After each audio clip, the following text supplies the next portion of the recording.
नमस्ते भैया। सीरियस बात करते हैं तुम्हारी मेरी, एंड पॉइंट पे पॉइंट। पहला पॉइंट भाई, तुम्हारे गोल तुम्हें अचीव नहीं करने हैं, तुम्हें चीर के हाथ में रख देना है उनको। तुम्हें टेक्निकली अपने गोल्स की चड्डी फाड़ देनी है। तुम्हें ऐसे परस्यू करना है। डेली जब तुम सो के उठो तुम्हारे दिमाग में ये ख्याल होना चाहिए, तुम्हारा माइंडसेट ये होना चाहिए बहुत ही हैविली अपने आप को। अगर तुमने जिंदगी में कुछ अचीव नहीं किया और अगर तुम उस फेज में नहीं हो जहाँ पे तुम एक्चुअली में रिलैक्स जगह पे हो, तुम अपनी इतनी स्टेबिलिटी तुम्हारे हासिल कर ली तुमने अपने जो भी करियर है उसमें, कि तुम अब काइंड ऑफ तुम्हें इतना गोल ओरिएंटेड होने की या साइको होने की जरूरत नहीं है। बट अगर तुम अभी वो फेज में हो अपनी जिंदगी के जहां पे तुम्हारे गोल्स बहुत दूर हैं और तुम्हें दिख रहे हैं, तुमने असाइन किया, लेकिन तुम अभी जूझ रहे हो, खेल रहे हो और लड़ रहे हो बैठ के, कि तुम फोन से लड़ लें, कभी इधर लड़ लें, कभी लाइव स्ट्रीम देख लें, कभी आप चुदाब देख लें, like with life struggles distractions, इन सब चीज़ों तुम बैटल कर रहे हो, तो तुम्हारा ये पूरा गेम कुल मिला के कॉग्निटिवली माइंडसेट बेस्ड गेम है। यहाँ पे तुम जितना ज़्यादा कॉग्निटिवली अपने साथ खेल सकते हो, इन द सेंस कि तुम अपनी लैंग्वेज को एडजस्ट कर सकते हो, अपने डायरेक्शंस को एडजस्ट कर सकते हो, अपने माइंडसेट को एडजस्ट कर सकते हो, उतना ही तुम गजब खेलोगे इस गेम को। पहली चीज़ आती है सुबह उठ के तुम्हें किसी तरह से अपने दिमाग में कॉग्निटिवली प्रोग्राम करना है through your surroundings and your environments, की जो तुम्हें दिखे वो है things that remind you of your goals. So तुम्हारी सेटिंग ऐसी होनी चाहिए, यानी कि अपने दिमाग में कल क्या करने वाले हो, कुछ पेपर हो, किसी तरह का कैलेंडर वाला हो, कोई भी सिस्टम हो जिसमें तुम्हें लिखा है कल का वर्क क्या होने वाला है, 1 घंटे से इतने बजे तक मुझे काम करना है।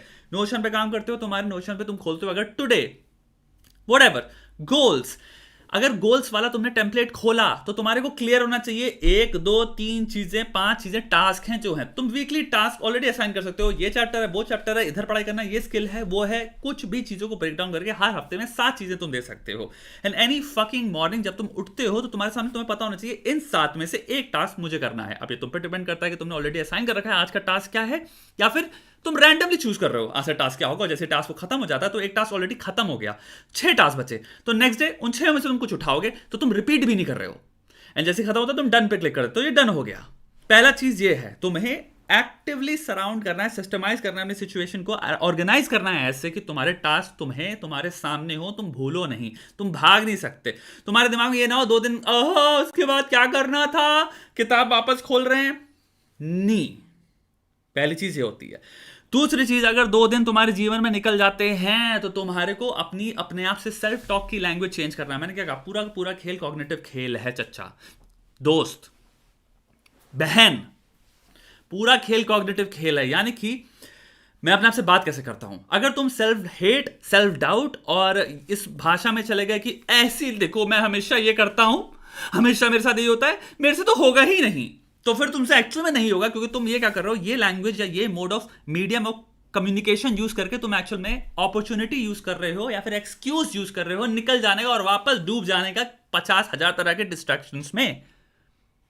डूब जाओगे फिर तुम, खोल लोगे ना फिर स्ट्रीम। अगर मान गया मैं कि मुझसे ये किताब नहीं होगी पूरी भाई, तो एक इंस्ट्रक्शन भी दिमाग में आया ना, एक फ्रीडम भी तो आता है ना दिमाग में फ्रॉम दिस रिस्पॉन्सिबिलिटी।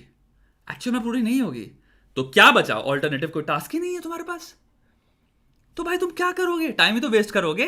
हार में भी फ्रीडम है, हार की चोट से तुम फैमिलियर हो, तो तुम थोड़े से ढीठ भी बन गए हो। हार तो चुके हैं ऑलरेडी, 3-4 बार क्विट किया हुआ है, तो वो चोट तुमने खाई हुई है। तुम एग्जाम में घटिया मार्क्स लाए हुए हो, तुम कंपटीशन में ऑलरेडी चुदे हुए हो कितनी बार, तो तुम्हें पता है तुम एक्सेप्शनली परफॉर्म ना करने का नतीजा क्या होता है। एंड जब वो फेमिलियर है तो वो तेरी चोट मैटर भी नहीं करती, सब चीजें सबकॉन्शियस में हो रही है तुम्हारी, आई वुड से अनकॉन्शियस में हो रही है, या फिर pre like they are happening at the background of your brain. ये कॉन्शियसली तुम नहीं कह रहे हो कि मैं जो चोट मुझे लग रही है ये मैं एक्सेप्ट कर रहा हूं ना। बिहेवियरली तुमने अपने आप को मैकेनाइज कर लिया है that you slide into that, you accept it sort of denial में कि मैं अब काम नहीं करूंगा, थोड़े से मजे करूंगा, और तुम देखने लग जाते हो फिर वो वीडियोस। तो तुम्हारे को क्या करना है कॉग्निटिवली, अगर आज नहीं हुआ अब तुम्हें पूरी लैंग्वेज रिफ्रेम करनी है।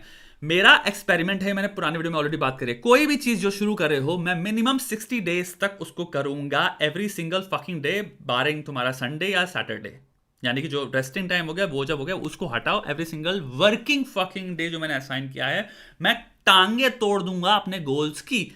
लेकिन अगर 2 दिन कुछ नहीं हो पाता, कोई फैमिली रिस्पॉन्सिबिलिटी आती है, मैं स्लिप अप कर जाता हूं, दोस्ती का कॉल आ गया, मैंने प्लान किया था कि भाई मैं तुम्हें अपना ही बताता हूं, कल शाम को मेरा प्लान था, जैसे मैं हर रोज का है कि 11 बजे तक मैं 10 बजे तक सो जाता हूं, फिर मेरे एक दोस्त की कॉल आ गई, हम लोग 4 बजे तक बात किए हैं फोन पे, तो भाई वो चीज अब टेक्निकली एक इम्बैलेंस आया है ना। तो भाई मैं सुबह उठा हूं तो मैं उतना फ्रेश नहीं था जितना मैं फील करता हूँ कि मेरी स्लीप थोड़ी सी शॉर्टन हो गई उसकी वजह से। एक और मैं छोटी सी टिप दे रहा हूँ, ये साइंटिफिक प्रूवन टिप है स्लीप की। जिंदगी में चाहे रात को कितने बजे भी सो, सबसे बेस्ट टिप्स जो स्लीप तुम्हारे साइंटिस्ट कहते हैं वो ये है कि तुम्हारे को उठना एक सेम टाइम पे है। चाहे नींद कितनी पिल गई हो उसकी वजह से, उठो सेम टाइम पे, डिले मत करते रहो, स्लीपिंग टाइम की धज्जियां मत उड़ाओ। तो तुम जितनी बार उठना कंट्रोल कर सकते हो कि मैं उठूंगा इतने बजे और फिर वो रही है, तो तुम्हारे को नींद भी आएगी अगले दिन उसी हिसाब से। एनीवे, तो भाई मेरा काइंड ऑफ आज के दिन में इतनी प्रोडक्टिविटी हो सकता है। वैसे मैं तो कर ले रहा हूँ प्रोडक्टिव, ऐसी कोई प्रॉब्लम नहीं है, बट मैं एक बात कर रहा हूँ कुछ भी हो सकता है। सो तुम्हारे को अपनी कॉग्निटिवली वापस आते हैं, सेल्फ टॉक ऐसे करनी है जैसे कि तुम अपने टीम पार्टनर के साथ बात करो। अगर 2 दिन पिल गए इसका मतलब ये नहीं कि सेल्फ हेट, सेल्फ डाउट, इन सबको गिव इन करके वापस हम उस पाथवे में चले गए जहां पे हम वापस कीचड़ उछालेंगे अपने सारे गोल्स पे। नहीं भाई, जिस दिन ना कर पाए अपने आप को कहो सिर्फ 1 दिन गया है या 2 दिन गए हैं, मैंने 60 या 100 दिन काम करने का वो किया है, प्रतिज्ञा ली है, निश्चय लिया है। 2-3 दिन जा सकते हैं, गाली मत बको, गाली मत बको। 2 दिन कुछ नहीं है 50 दिन बर्बाद करने के मुकाबले। जब तुम इस माइंडसेट में स्लाइड कर जाते हो कि अरे यार अब तो हमसे होगा ही नहीं, तो तुम एक्चुअली 50 दिन पेल लेते हो अपने। लेकिन अगर तुम 2 दिन में अपने आप से सेल्फ टॉक प्रोडक्टिवली और अच्छे बच्चे अपने अच्छे मित्र की तरह कर पाते हो और तुम वापस काम में चले जाते हो, तो वो 2 दिन एक्चुअली में मैटर नहीं करेंगे। Try to understand self talk का कितना इंपॉर्टेंस है कि तुम अपने आप से किस तरह से बातें करते हो, वो भी तुम नोटिस कर सकते हो। Please talk to yourself as a friend, as a teammate, as an organisation.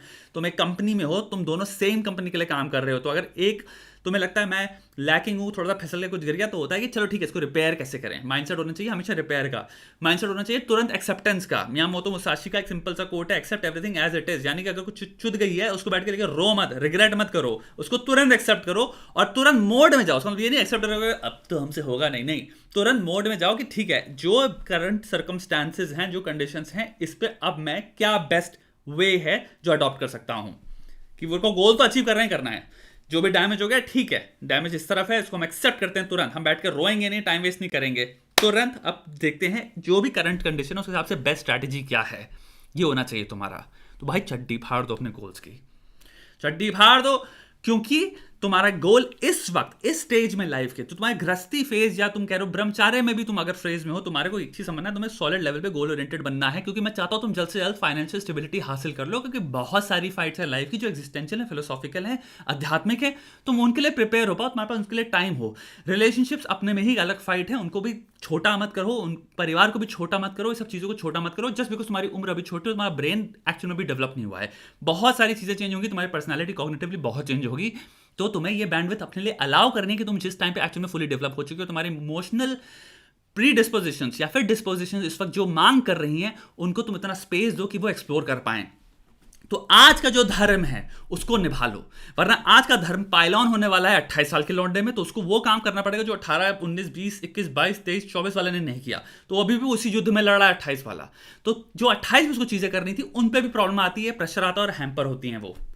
आशा करता हूँ आपको ये सब चीज़ अच्छी लगी हो भाई। अगर अच्छी लगी हो, अगर आपके पिछवाड़े में थोड़ी आग लगी हो, तो ऐसा करो सब्सक्राइब करके मेरे पिछवाड़े में भी आग लगा दो। जितनी तुम आग लगाते हो उतना होता है मैं और भयंकर सोल्यूशन निकालूंगा और मैं रैपिड अपलोड करूंगा प्रॉब्लम्स को, जितनी भी मेरे को मिल पाएंगी। और बहुत प्रॉब्लम्स हैं, अभी थोड़ी सी मेजॉरिटी में रिलेशनशिप प्रॉब्लम ज़्यादा आ गई है, तो मुझे थोड़ा सा वो लगता है कि अगर मैं एकदम से सीरीज में ज़्यादा रिलेशनशिप प्रॉब्लम अपलोड करूँ तो लोगों को गुस्सा आ जाता है कि भाई तुम रिलेशनशिप भी डाले पड़े हो, तो मेरे को होता है थोड़ा ढूंढना भी पड़ता है कि दूसरी प्रॉब्लम्स में क्या है।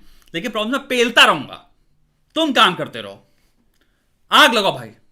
मैंने आग लगाई तुम्हारे, अब तुम सब्सक्राइब बटन क्लिक करके मेरे आग लगाओ।